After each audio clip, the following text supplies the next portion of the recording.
Good morning and welcome to the Machine Learning Week Europe. Thanks for joining us. My name is Martin Szugat. I'm the Program Director of the Predictive Analytics World and Deep Learning World conferences in Europe. Because of Corona, we decided again this year to have a virtual conference.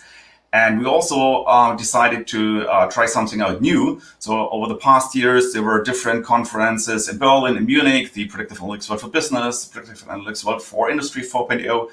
But this year, we decided to have a new format. It's called the Machine Learning Week Europe.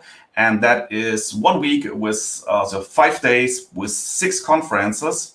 And today the event will start with 2 conferences, the Deep Learning World, which is in a parallel stream, and the second conference, and this is the correct stream, is the Predictive Analytics World for Climate. And this is a premiere for the Predictive Analytics World for Climate. There was one event a few weeks ago in the United States. It was also the first event in the United States. And so we decided also to bring this new event, this new conference to Europe, because I think, and probably you think the same way, climate change, and as the one participant of the G7 summit said, the climate change is one of the most deciding things in our lifetime. And I fully agree to that. And I think analytics could help us to solve this challenge. And so I think this is a very important thing that we also have the Predictive Analytics World for Climate conference here in Europe. And because I'm not an expert on climate tech, I also invited an expert to join me as a moderator, and that's Christian. Good morning, Christian. How are you? Good morning, Martin. I'm very fine. Thank you. Great. Thanks for joining us and supporting us with this new conference. So can you tell us a little bit about your background and also about your profession and maybe passion for this topic? Very happy to do so. And good morning also from my side, everybody. Thanks for having me. Thanks, Martin, for having us jointly moderating this Predictive Analytics World Climate this year. As you said, I'm passionate about this topic since basically decades, I might say now. We are running and growing a company in that area of climate change out from the necessity to change our economic system to make it sustainable and basically net zero. And also from recent developments in Europe, you might see the importance of this topic. Think about how, at least in Germany, in the political landscape, this topic of climate is right now shattering all the upcoming elections and so on. So happy to really bring this topic to a greater audience. It's a great necessity, and looking forward to an interesting day with interesting speakers and topics. By the way, looking forward, you had the chance to already take a look on the agenda and also see some of the presentations, because we asked the speakers to send in their presentations before. Do you have any highlights, your personal highlights? I think all sessions are, of course, of high quality, but are there any topics that you are interested especially? Well, you know, the entire topic of climate change is very, very broad. And I think the special focus in this very conference here is that we're laying the topics towards what can you do with predictive analytics. And I do not want to pick out some cherries from this agenda, but I think that every contribution to this day here is very important.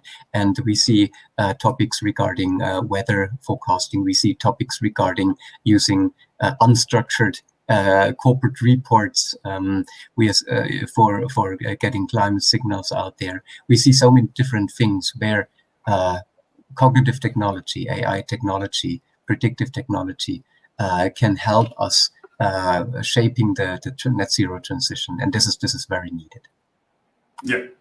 So I also had, of course, the chance to talk to a lot of speakers before the event. And what me fascinates a lot, because in my private life, I'm a space enthusiast. Yeah. And what I learned that space data is very important for climate change. In your work, are you using a lot of space data, by the way? Or is it, what kind of data are you combining?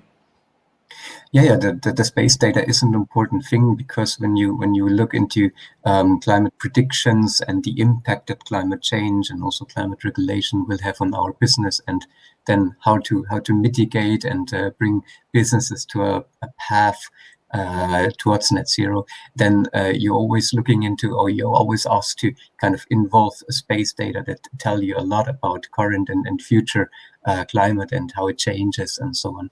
So that's very important. And the trend we see in space data particularly, which boosts the entire sector, is that we get ever better resolution for an ever better, and which means lower price. There are great European projects funded from the European Union, basically, that open source climate models with a very high resolution.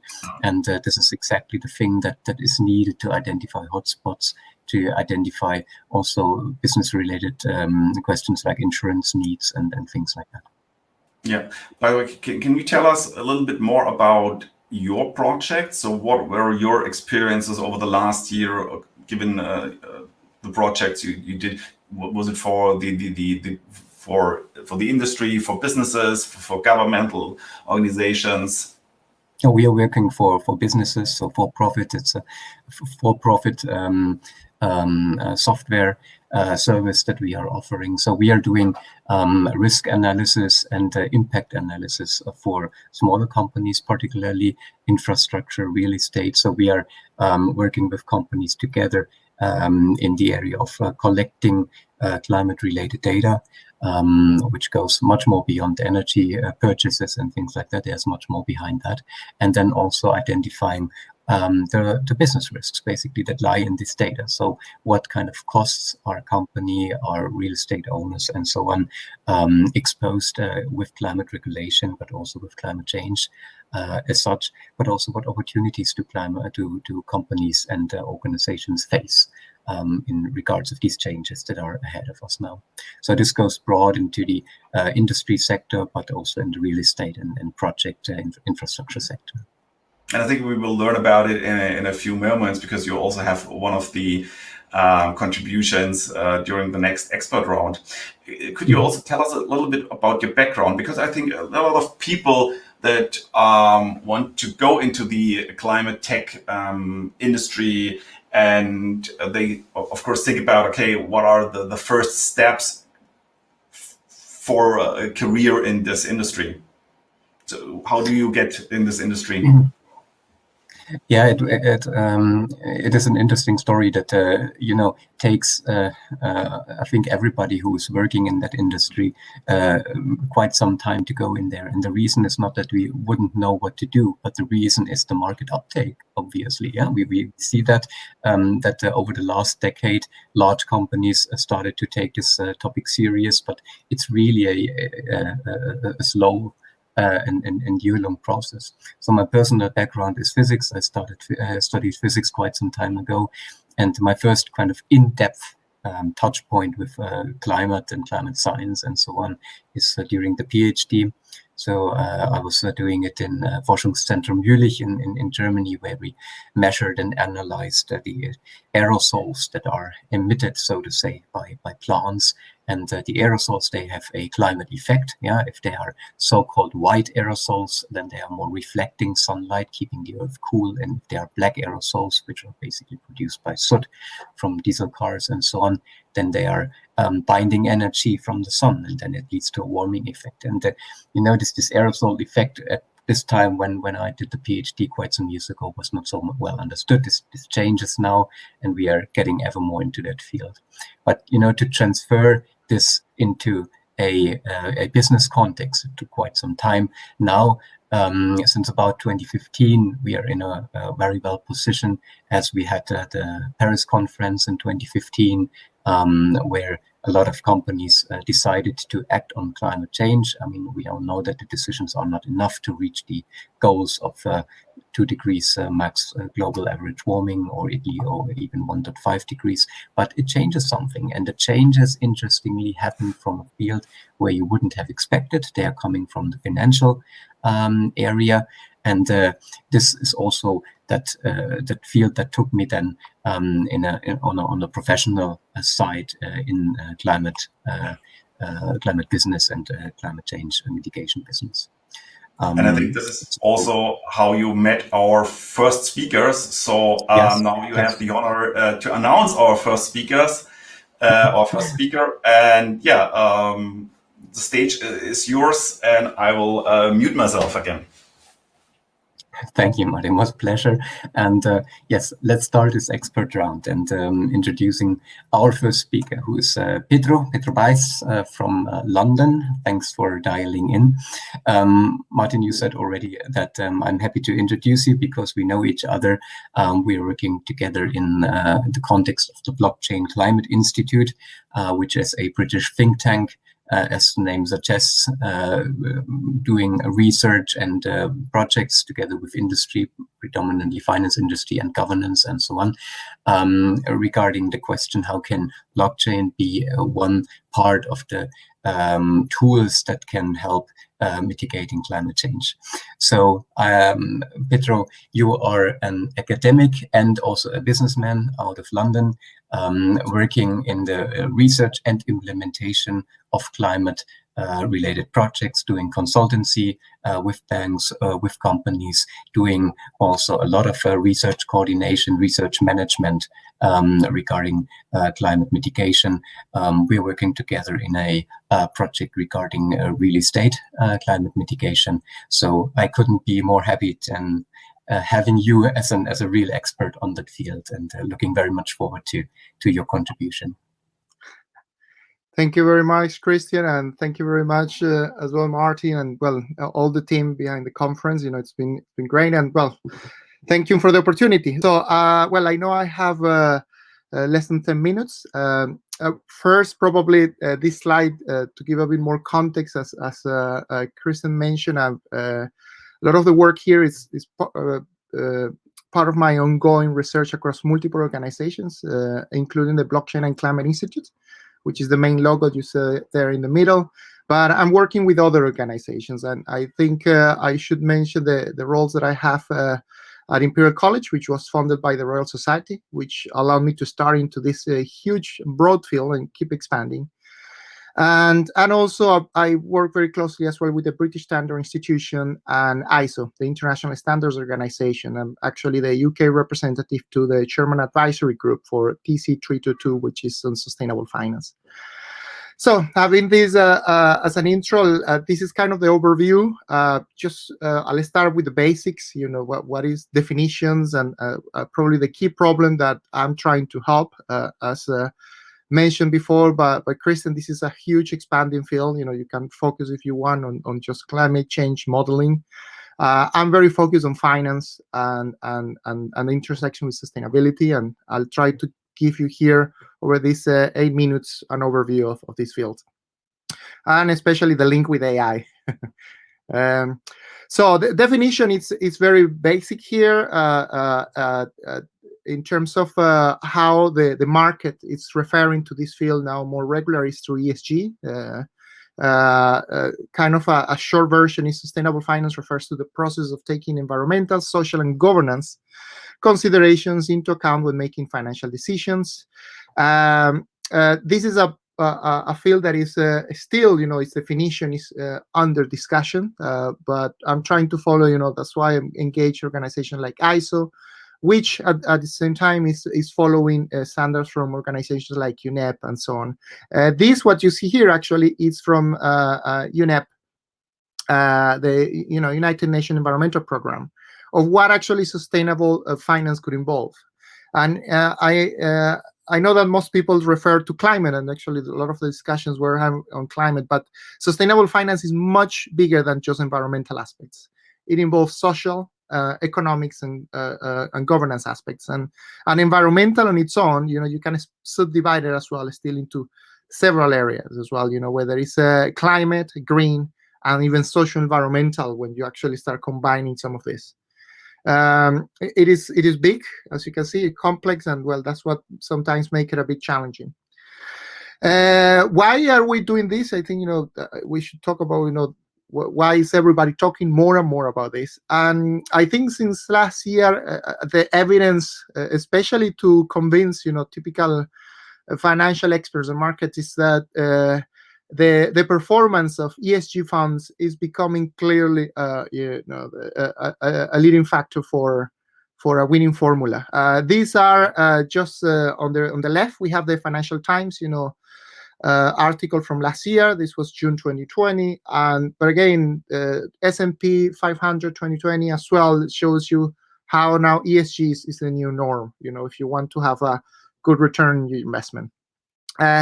Obviously, this is related to many things. We definitely don't have time to discuss this because some people say, oh, it's because ESG as well is tightly related to technology as well. And this is what we're going to talk at the very end. AI. I mean, you name it. Many of these ESG funds and at the end, the companies that have been supported with some of these funds end up very technology-driven companies. Say, well, how much is the effect because of ESG? How much is because of the effect of technology? I think these two things are actually hand in hand, and we'll talk about that later on as well. So the biggest problem, I think, in this field is related to misinformation and misunderstanding. And I show you, this is actually to give you an idea. If you actually go even into Wikipedia, which normally many people refer to it, and you click to sustainable finance, it directs you to climate finance. And that's already, as I mentioned, one of the first misunderstandings. So sustainable finance is much bigger than climate finance. I hope you got that from that screen from the UNEP program. So climate finance is just a subset of sustainable finance. So it doesn't include pretty much social aspects and so on. And this aspect of misunderstanding and misinformation is creating opportunities. Especially in finance, finance experts are great at finding, arbitrage opportunities. How can you monetize this? And that's where greenwashing comes in. Greenwashing is the biggest problem that I'm trying to solve, and where standards come in. This is another article from the Financial Times, and in nutshell, greenwashing is about trying to look greener than what you actually are. And this applies to everybody. It applies to companies, that try to themselves look green when in reality they're not that green. But now it's even a bigger problem in finance. Entire financial products. I mean, I could cite, for example, green bonds are one of the most popular financial products, and how some supposedly green funds are funding projects that are not really that green. And that leads to this thing which, well, we need to try to solve this problem, because now, based on this ESG, now everybody's doing ESG in finance. Everybody, and whoever is not doing ESG, for sure, I can tell you, is trying to do some ESG related stuff because of those figures that I showed you before from the S&P 500 from last year. So, but that's where we need a bit of order. And that's where the standards come in and regulations. That's where I've been, as I mentioned, I work very closely with ISO. I mean, we could spend a whole day talking about this. I just wanted to give you here an overview of, about, 2 decades ago, things were still very young. I should cite, for example, GRI, which is probably the oldest one in this domain. CDP starting, in early 2000s. And then, well, the climate disclosure standards were also established, but things, the past 5, 6, 7 years, things have exploded. And these are just some of the stuff. I'll actually have a session on Wednesday, specifically talking about TCFD applications in real estate, just to, to give you an idea there how deep some of these areas can become. But here, the idea is to tell you that because of all this importance of ESG, because of all the noise and the greenwashing that is happening, then now regulations and governments are coming in to put some order into this, a bit of a mess sometimes. These are probably some of the key organizations that I will suggest you should keep an eye. And in fact, I'll try to put this into a more organized priority. So if you ask me what is more important, if you want to get into this field and you want to actually see, okay, what should I read first? Well, first you should follow regulation, because regulation is not optional. And in that sense, well, we need to highlight the EU taxonomy and the non-financial reporting directive that are coming into law. Well, they already actually come into law, but they actually will have to start to be applied since next year, for example, for the EU taxonomy. And when it comes to other areas, which is not regulation, but are really, really important and are likely to become regulation very soon, I have to mention TCFD, IRFS, and well, depending on jurisdiction, SASB can be important if you're in the US, and so on and so on. I put ISO even here as, even though I am working with ISO, that's not the key player, but very important as well. Link with AI, I hope maybe hasn't become clear, but the real link with AI comes with data. And we could talk about this at large. It is too big, and probably, I can actually tell you about initiatives that I started last year. This, for example, the Future of Sustainable Data. It's an alliance that was established by Refinitiv last year. And as you can see, these are the names that are there, Bloomberg, S&P, Moody's. So very big names in the finance world. And it comes because you cannot really do AI or ESG analysis if you don't have data. So everything starts with data. Data is that kind of fuel that powers all of this, and is the link with AI, essentially. Well, obviously coming to the conclusion here, as a bit of a summary of all this kind of 9-10 minutes, is there are two things that are happening. One of them is obviously that you can see the trend. This is actually bonds, sustainability, green bonds, and their trend. This continues to grow, so we're just starting. Actually, these figures are still, small. We should be looking at $3 trillion per year, at least for the next, 30, 40 years. So it's a good time, to come in, because we're still defining the playing field. And the last bit that I would like to mention is that because of the scale of the amount of data of all of this, we definitely need technology. It's impossible to do this the traditional way. It's just impossible. And by that, I mean not just AI, but, Internet of Things, to collect data automatically, distributed ledgers, etc., etc., etc. I think that's it from me, Christian. Happy to hand over to the next one. Thank you very much, Pedro, for this overview over this exciting topic. And I think you all know our next speaker. It's Christian, and he will dive into more details now.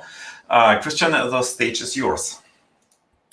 Thank you very much. And for the audience, we will do the questions after the expert round. We will have time reserved for that as well. All right. Thank you for sharing that. Predictive analytics for climate risk assessment. I really like to directly add on Pedro's overview talk at the beginning, because when we were talking about sustainable finance, or as you put it out, the subset of climate finance, whenever it's about finance and you're having those two dimensions, you're having the return and you're having the risk component. And the risk component really, as you pointed out, Pedro, it came in with TCFD during the last years, and it says basically the following. For a long time, when you're thinking about corporate sustainability, people have focused on the question, how bad are companies or how bad are activities regarding the environment or regarding social things. Now we turn it around. We do not ask how bad is a certain company, but we say, okay, let this company be as good or bad as it is, but what financial risk does a company have, or is a company exposed to, given that the world changes, given that there are regulations about climate change, or given that there is physical climate change happening overall. And that is really a differentiator. Yesterday, I was diving a bit from an actual conversation I had into the topic of water in northern Germany, which is a very severe thing, where you never thought that this could be a problem at some point. Yeah, so you could be an organic agricultural company in the northern Germany being as good to the environment as possible. But if climate change leads to the fact that you have much less rain distributed over the year in northern parts of Germany, then your business is under risk of water shortage and a flow harvest. Yeah, so you may see the difference of being a good or bad citizen as a corporation or any other kind of economic process, or being exposed to risk. And therefore, let's talk about climate risk assessment. Yeah, also because it's about the regulation, as Pedro also mentioned. Where are the regulators of financial institutions looking at? Well, certainly not that banks or other institutions yield good revenues or good interest for their clients, but the regulators, they look that banks do not expose their clients' money to too high risks, and therefore the risk aspect is really the decisive thing. So let's look into how we are approaching that a little bit. ESG is a key factor in corporate risk management and planning. Yeah, why is that? Let's start from the basics and look at what climate exposure of corporates is basically consisting of. I took these headlines here: policy risk and market risk, technology risk, operational risks, and physical risk, a bit aligned to the TCFD, to the Task Force of Climate-Related Financial Disclosures Framework. It's not exactly, here it's normally reputational risk, but I think operational risk does also touch the point a bit. So those kind of risk drivers, they are the reasons why corporates and also the financing organizations like banks or investors, they should care about climate risks. Now, what is it? Policy risk is basically how is my exposure against carbon pricing. Yeah, you have a carbon tax in Germany starting from 25 euros per ton, likely rising, and how are my operations exposed to that sort of risk? Market risk. Yeah, if you are a diesel engine producer catering to the automotive industry, but if the market decides that electric mobility is new normal, then you might face risks regarding your diesel technology if you are not able to kind of adapt it very, very fast. This is also related to the technology risks and others. And physical risks is what you would normally assume as when you think about climate change. Yeah, when you think it's getting hotter or wetter or drier, depending on the region, and or more storming and so on, then this is the kind of physical risks that you are thinking about. So who wants to know in a corporation about those risks? Basically third parties like banks, investors, and customers. Yeah, so institutions who put their money to finance an organization, or customers of an organization that are maybe dependent in their supply chain, that the company under investigation is doing well. And then internal roles, of course, as well, strategy and risk management. I put there, you can name many more roles within a corporation that are interested in how does climate change affect the business and resilience of my company. So how could you analyze it? I mean, this is a one way to do it. It's one way that many tool providers, for instance, do it outside. Some go more in depth, some go less in depth. And I can only repeat, Pedro, here, it's all dependent on data. Once you have enough data, you can go to very granular depth of analyzing what is climate-related risks on companies. So one suggestion here is that you're starting with climate scenarios. Yeah, you want to know what's happening in the future to a certain company. So how do future costs and risks depend? On which factor do they depend? Well, certainly on what electric energy and what heat energy are you able to supply to your organization in future? How does this relate to CO2 prices and to the CO2 policies you are exposed to? How would you assume that technologies changes, but also how would you assume that due to climate impacts, macroeconomic development change? And you can list more of these impacts here on that side.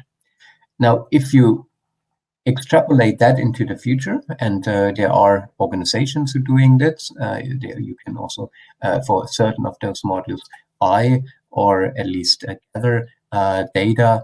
For instance, I wrote IRENA here. Another organization would be the International Energy Agency that provides different scenarios for how the energy provision, both heat and electricity over regions or individual countries will develop in future. So if you do that, then you can come to the second pillar here and map those future developments to firm or process level forecasts. So for instance, you can say, okay, if I'm a real estate owner and I want to retrofit my buildings with a better insulation, then this is related to a certain capex.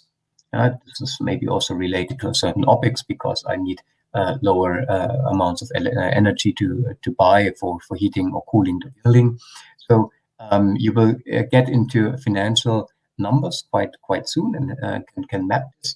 For companies, there's also the question, can you say something about quantity change of your sales of the products and also about price changes of the products? Yeah, so this is different models here.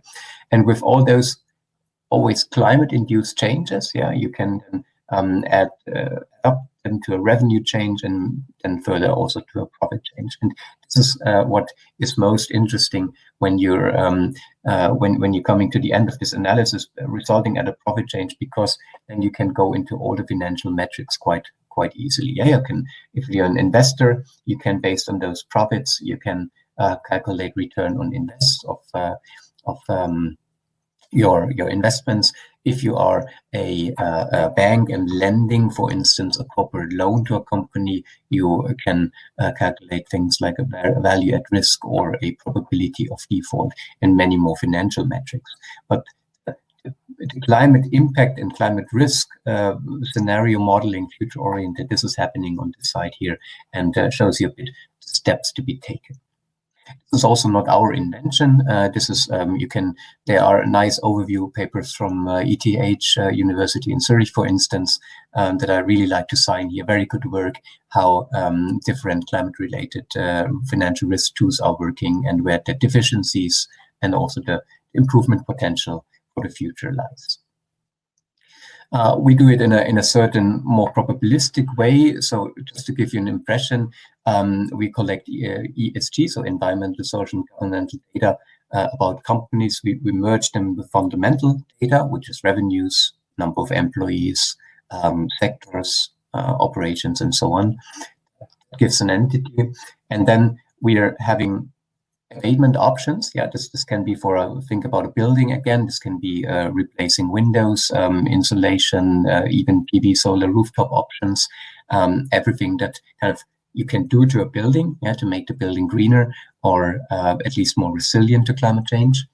We're having abatement options, and we're having different scenarios, as I explained to you before, with different energy provision models for the future. And of course, they are not certain. Yeah, we'll be talking about future developments here. So what we are doing is we are letting such scenarios run basically many times. Yeah, this is where the predictive analytics comes in. If you're doing statements about the future and want to provide data that leads to value at risk, for instance, calculation, you're best off using things like Monte Carlo simulations and so on, in order to kind of be sure that you capture the uncertainty that lays in these future projections quite well. Yeah, and then what comes out is basically climate-induced costs and revenues, as I showed you before, that having a sort of distributions associated in order to really capture this uncertainty. And this is then on these, then you can work basically and improve things. This you can do for many different things. I just show you here on the left-hand side different physical related impact of climate change. This is heat waves, urban heat islands. Think about site attractiveness here. This is also about other things like storm and droughts, but also about transition, so-called transition risk models like CO2 prices and so on. You can think about many on that side here. I skip over that a bit. This is an example, but please have a look when you want to capture this in the slides later on. One example about what can come out of physical risk assessment here. You can see for those of you who are from that area. I'm not basically. This is Frankfurt.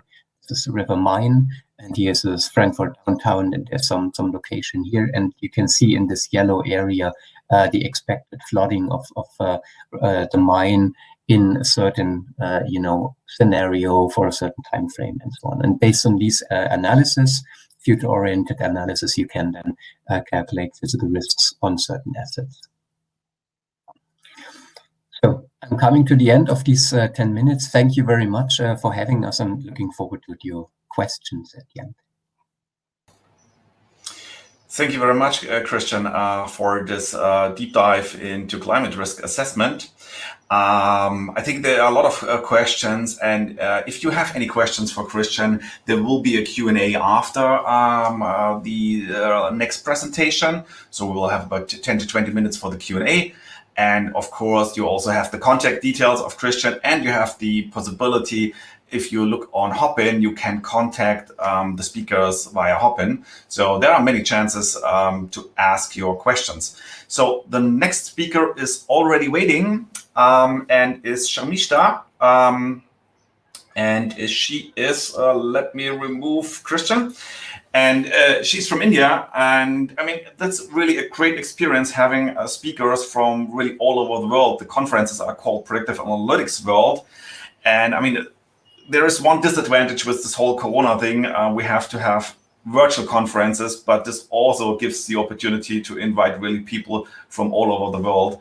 And that is really a great experience. So thanks, Sharmistha, for joining us. And I'm looking forward to your presentation, because it's not only, I think it's not only interesting if you are an expert in climate tech, but also if you want to be an expert in machine learning, because it will be about federated learning, which is a hot topic, not only in climate tech, but also in the whole machine learning community. But now I shut up, and the stage is yours.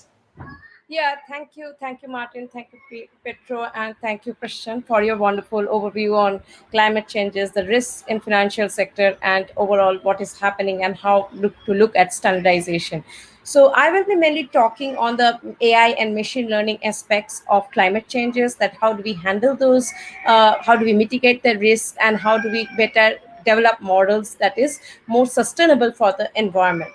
Do contact me if you have any questions after we are not able to complete at LinkedIn, and I'm also a Google developer expert for machine learning and cloud. So let's look at like what kind of training models that we should develop for the cloud or the ecosystem to sustain so that our environment is not impacted. So that's our topic, sustainable federated learning for predicting climate changes. And what do we get, what are the key takeaways of this session? Like we'll see that why we chose federated learning, how is that evolved, and how it can help us to create a better ecosystem. Then we will talk about the sustainability and fairness aspects of it. How can machine learning models be fair in terms of predicted climate changes? Because we will be using sensors, maybe deep under the sea, or maybe we will getting the data from the weather station. And how do we, when at the end of the day, when we do some predictions, whether it is climate change prediction or it is computer vision, how do we have sustainable environment, and what are the best practices of doing it, developing in an edge network. So there are research results also associated, but I don't think we will be covering that or will have time, but you can get in touch with me. So we have chosen federated learning because it has evolved over time in terms of like starting from vanilla federated learning to giving privacy. Like we have encryption mechanisms where different devices can send data to a central server, and the central server aggregates those data from, specifically if you think of mobile sensors or sensors, IoT sensors, which are power hungry. The server aggregates the data and sends the updated model to the individual devices. Now, why it is important from the perspective of climate changes? Now, the sensors, we need any sensor we can talk about, we need private data. And whether we are sharing the data in the private mode or we are associating app level privacy, like differential privacy to the individual sensors, that becomes very important. And then when at the end of the day, that stage 3, if you see that after introducing privacy, when we talk about like different sensors have different metrics, they have been developed designed at different timelines. So how can we incorporate or remove bias from this data? So can we have a model like which is a clustered model so that we can gather data from similar sense as kind of weather stations or similar set of devices? And if there are devices which are shown to like have outliers, are there true outliers or the standardization is different? So how can we get those proportionality across different clusters of devices or across different weather stations? So can we have something, a model that can associate or that can incorporate those outliers? So we think about that time like a concept called clustering or a clustered federated learning. So clustered federated learning, along with having privacy, we have to look into some of the cloud factors, like the matrices that are important in developing a sustainable solution. So in federated learning, we have thought about that the data that are coming from different devices or anything, like when we are developing a machine learning model, may not be have a uniform distribution, or they are not identically distributed. There is a problem. So how can we incorporate that? So that is the problem we are addressing, and we can do that in terms of different clusters, creating different groups. And when we do that, what are the metrics that we should keep into consideration? We have to keep into consideration the dynamicity and decentralization.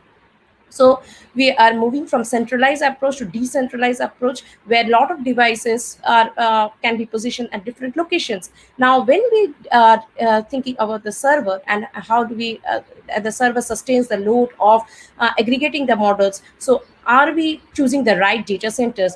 What is the CFE percentage of it? So Google, Microsoft, or Azure, if you can think of, they have come up with different carbon emission free percentages, like what are these regions having the percent of CFE, and can we choose the ideal data centers to build those models? And then when we are doing that, we have to be on the watch that these models are very dynamic. The data it can incorporate are dynamic, and the devices have reliability and accuracy. So taking data from erroneous devices can impact our reliability.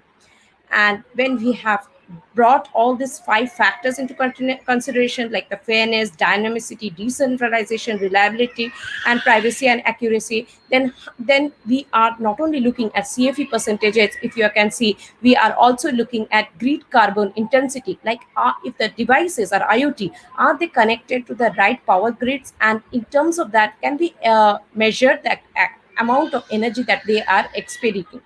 So that we can account like what is the real percentage of carbon emissions that is happening because of machine learning models, because we are also building high-end models using TPUs and GPUs, and they have a lot of impact on the environment. The heat and the power they dissipate to the environment can be compared to at least thousands and thousands of carbon emissions that is expanded by the cars.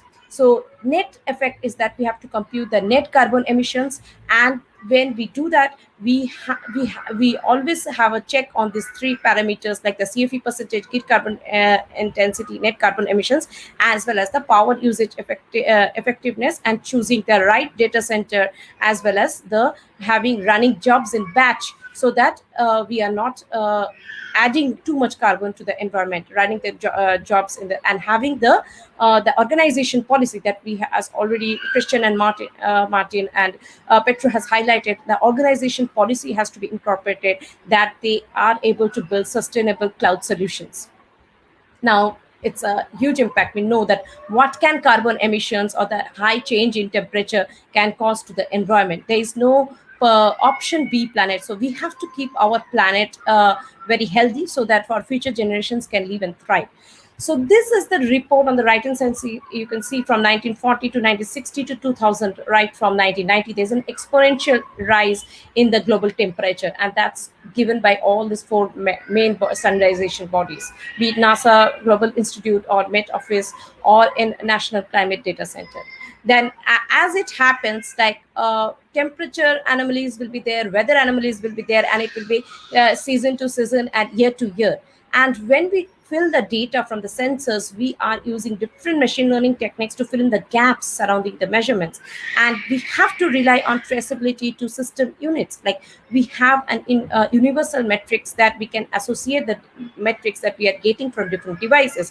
Otherwise, what will happen, there will be too many anomalies in the data, and the data what we are reporting or predicting the change in the climate may not be the right. So there are two things on our plate. Like we have to have build a sustainable model, so encounter the device side of it, like have a proper accuracy and robust measurements from the devices, handle sparsity of data, and ensure that the standardizations are in line with our model, the calibrations and instrumentations are the right, that they are accustomed to suit our machine learning models that we are devising. So along with that, we have to be also consistent with the error rates that are given by individual devices. So it should be similar in terms of devices which are majority rather and devices which are minority. That's how we ensure the fairness aspect of it.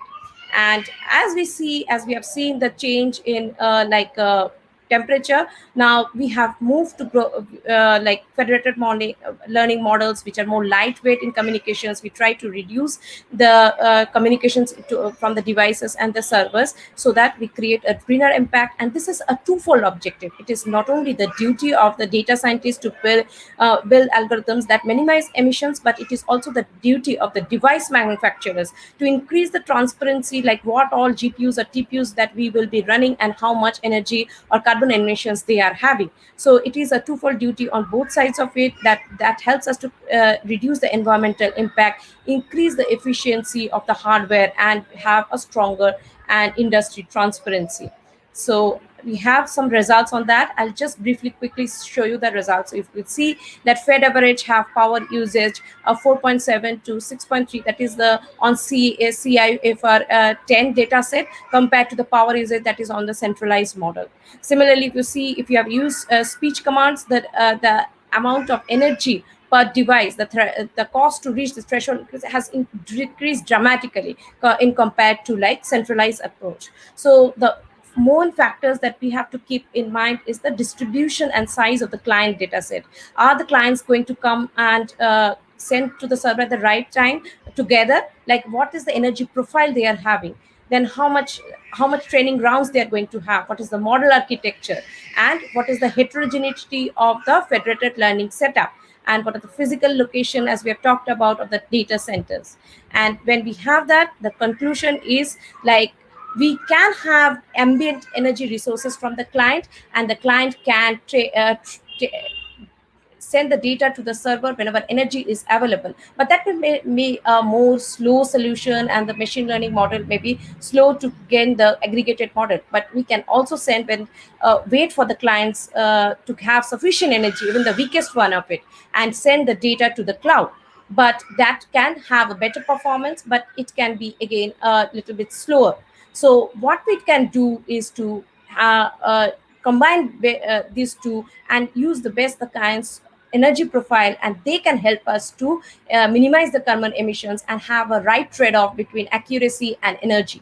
So that's the thing. And when you develop in that such kind of models in production, like in kinds of like battlefield or weather stations, so have three layers: the client layer, the edge networks, and the server.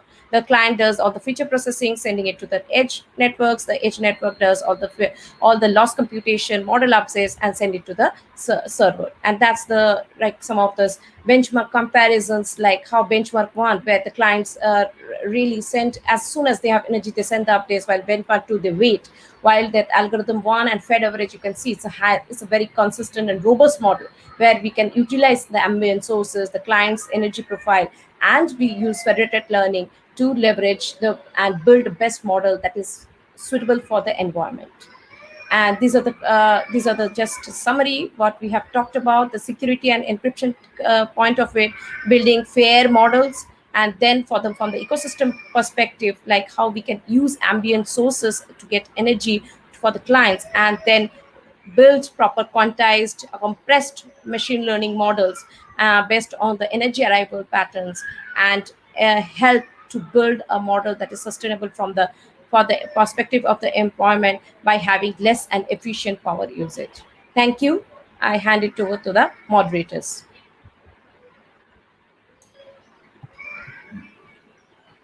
Thank you very much, Sharmistha, for this deep insight. Christian. Thank you very much. Yes, indeed. We have enough time for questions now. Please feel free, dear audience. There's a chat window. You can have questions, and we will treat them and distribute them accordingly. Yeah.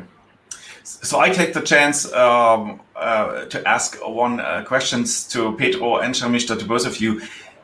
Because I already asked it, Christian, so how did you enter this very exciting area of climate tech, applying analytics to climate change issues? So what was your way? Sharmistha, could you please elaborate a little bit on that? Yeah. So I entered from the cloud perspective, first of all. So how, like Google, Amazon, whatever cloud solutions that each organization is adopting, right? So that has to be sustainable. And in 2030, by the goal for Azure and GCP, the Google Cloud is by 2030, we have to show that how much percentage of carbon we have able to reduce. And every solution that is being deployed in the cloud has to be quantified that this is the CFE percentage that we have. So that's how getting into it, and then combining machine learning, the deep learning models to make it enable on the cloud. Thanks, Pedro. In my case, my background is engineering, mechanical, aeronautical.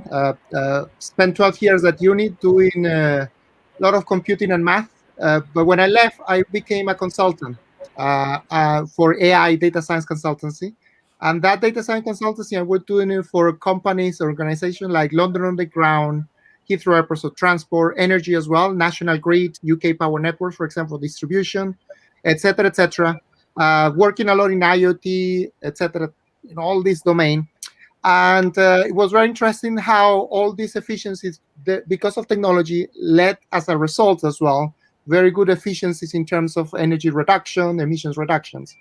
And I ended up moving eventually to finance, because finance was the main blocker. Because, well, let's be honest, all these things look great, but if there is no money to fund the project, there is no clear return investment, no company will put the money back. And so it turned out that I say, because the accountants were not helping me, I have to be honest. The accountants, they are not doing the accountant properly, because some of these technologies, the value sometimes is hard to quantify it. So you need to really re-engineer the whole finance, how you calculate value, such as all of the benefits from this become evident. And unfortunately, traditional finance or accounting are not up to date. So that's why I end up moving more and more into this domain until, well, to the point that I'm now the British Standard Institution trying to help define the future of accounting and finance on this. I mean, from my perspective, and to be honest, that's an outsider perspective. So I get into this topic of climate analytics just for the preparation of this conference. But from my perspective, I think the finance industry is one of the main drivers of the whole climate tech industry because of the regulations and the ESG. Or is this correct? Or Christian, you are also allowed to say something. No, I mean, it should be, it should be, definitely. So changing the financial flows, and by the way, dear audience, this is also your personal investments and savings is also financial flows. Yeah, they are the major drivers. And I recently saw a graphics directed to private persons who want to kind of do something about climate change. It was a nice bar chart saying, okay, so what can you do on climate change when you're stopping eating meat, so to say? So it's that amount, yeah. And what can you do if you don't go to vacation by plane once a year? Then maybe it's that amount. So what can you do when you convince your pension fund to invest into climate-friendly equity? You're getting very, very broad impact, yeah. So when you, as Pedro said, all projects, be it climate-friendly or not climate-friendly projects, they need financing. they need money to be funded. So if you are able to put this financing into the so-called right channels, then there's a great lever on that. We have a question in the chat in the meantime. We can do that public, right? Yes, thanks a lot. I read it. So Eric is asking or saying, thank you for the presentations. My questions for companies with small analytical department. What are some simple things we analysts could do to use integrated learning or sustainable models to use less power? Sharmistha, I think that's addressed especially to you. Yeah, so we have to choose the right data center first of all. Like there are APIs that we just open the console, and the console will give you the CFE percentages compared to Oregon or say US East, like which is the most effective data center that can help you to solve this purpose. And the next thing what you should look is do you really need deep learning? So there is a fascination also, like we need deep learning. So do we really need? If we don't need it, let's go for traditional learning. Why to have so much power that is emitted to the environment? And the next thing is also use transfer learning, that you don't train the entire model, just train the part which is at all needed for your purpose. So follow the best practices, and that should help you to build sustainable models. Yeah. So this reminds me of a presentation by Ralf Herbrich, I think 5 years ago, at the Predictive Analytics World for Business, and he was machine learning director of Amazon. And he told us that they're just using simple linear regression or decision trees for the recommendation engine. And then they tried out deep learning, and they saw a few percentage points uplift in their model accuracy, but it costs them 100 times of computing power. And of course, not for ecological reasons, but for economic reasons, they rejected this new deep learning model because the uplift was so minor, but the costs are so much higher. And now considering not only that this costs money, but also a lot of CO2 emissions, I think, yeah, that's the right approach. Think about whether deep learning is the right tool for your problem, or is there a more energy efficient? Yeah, Pedro, do you have, and Christian also, do you have another tips?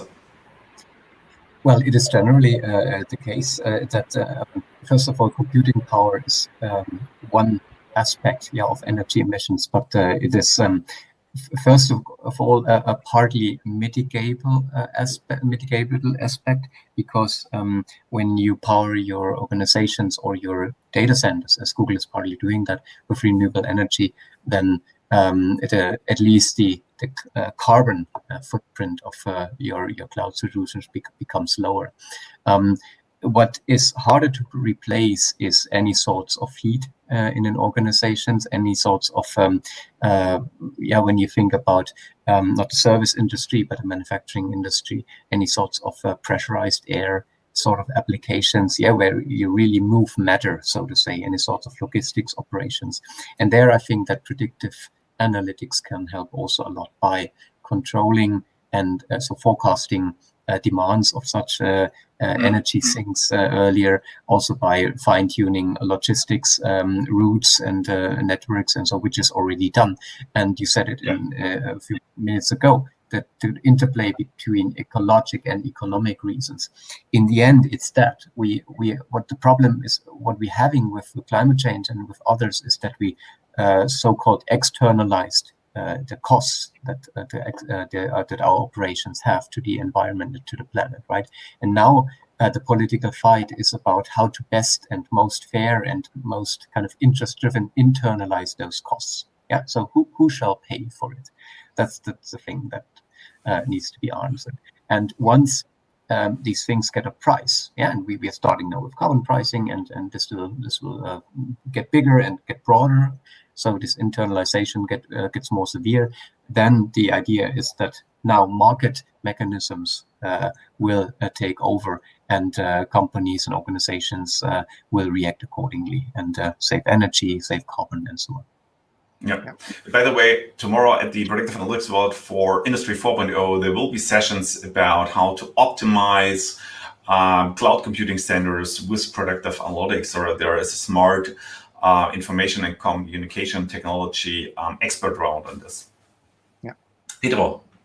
Yeah, I just wanted to mention a very good of questions. I guess, one of the things to understand about this domain is that it's so huge, and there are so many type of stakeholders, and each of them can get involved in from multiple angles. In fact, I think in this session alone was really great to see, for example, Christian first, kind of a top-down approach where, it starts from regulators or, governments imposing in companies what they need to do with, a lack of granular data. Like, for example, we're still trying to get, energy consumption of every single company, but it's a whole process, but then we had Sharmistha on the other side, starting from a bottom-up approach, looking at all this data from organizations. So eventually, these two ends will meet at some point in the next coming years. But yeah, it depends on where you are, which data you have access to, and which part of a stakeholder you are.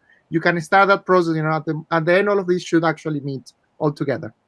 Yeah, I think thank you for this short summary. I think it was good description, and so maybe meet again next year, hopefully in person. So we have a real world event in Munich or in Berlin. So I think we are running out of time. Thank you very much for contributing those 3 presentations to the Predictive Analytics World for Climate. Also, thank you, Eric, for asking the question on the chat. We have a short break, about 9 minutes, and then we'll meet again for the next expert round on CO2 and waste reduction. Thank you very much. Thank you. Thank you, all of you. Thank you. Thank you all.